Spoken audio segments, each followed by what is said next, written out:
या देवी देवताओं से ही भूत होता है? भूत कैसे आते हैं, कहाँ से आते हैं, कौन लाता है?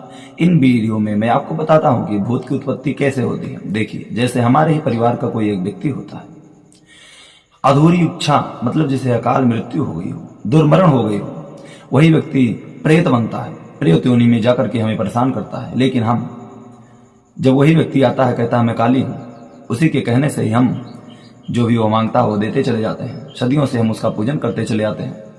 फिर जब हम उससे परेशान हो जाते हैं, घिर जाते हैं, तमाम शक्तियों से हमें परेशान करने लग जाता है, आगे का जो अवस्था हमारा खराब हो जाता है, तो हम किसी के पास जाते हैं, दिखाते हैं, कहते हैं कि क्या हमारे घर में कोई दोष है? तो आगे देखने वाला व्यक्ति भी ना समझ होता है, कहता है हाँ दोष है, पितृ दोष बताएगा, गृहस्थ दोष, वास्तु दोष बताएगा, शाकनी दोष बताएगा, देव बाधा बता देगा और आपके यहाँ पूजन पाठ करवाएगा। लेकिन उसका कोई महत्व नहीं है, क्योंकि वह प्रेत कहीं और से नहीं आया है। देवी देवताओं का पूजन करने वाले जो भी लोग होते हैं, वह साथ साथ में ही तमाम ऐसे अपने पितरों का पूजन कर लेते हैं घर में ही, जो मरने के बाद में फोटो रख के उन पे धूप दीप करते हैं। वही व्यक्ति हमेशा परेशान होते हैं। हम आपको बताते हैं कि सत्य क्या है।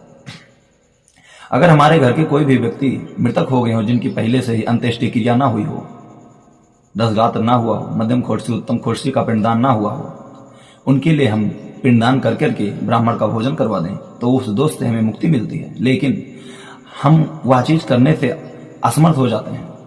पैसा चाहे जितना खर्च हो जाए, लेकिन मुझे कार्य ना करना पड़े। क्या ऐसे व्यक्ति सुखी रहेंगे? नहीं।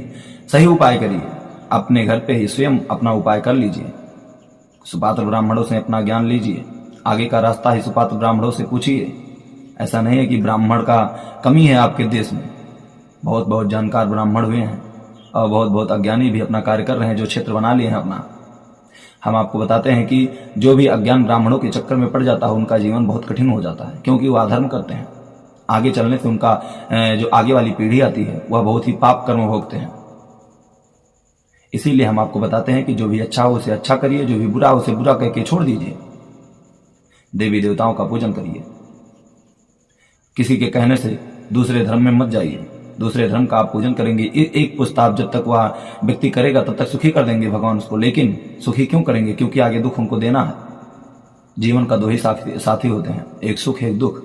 आधे जीवन सुख में व्यतीत होता है, आधा दुख में व्यतीत होता है। कोई व्यक्ति ऐसा नहीं हो जो निरंतर सुख किया हो, कोई व्यक्ति ऐसा नहीं हो जो निरंतर दुख पाया हो। सही का हाथ पकड़िए, जीवन भर चलिए उसी रास्ते पे, और प्रभु का दर्शन करते हुए, भजन कीर्तन करते हुए अपने शरीर को त्याग करके आत्मा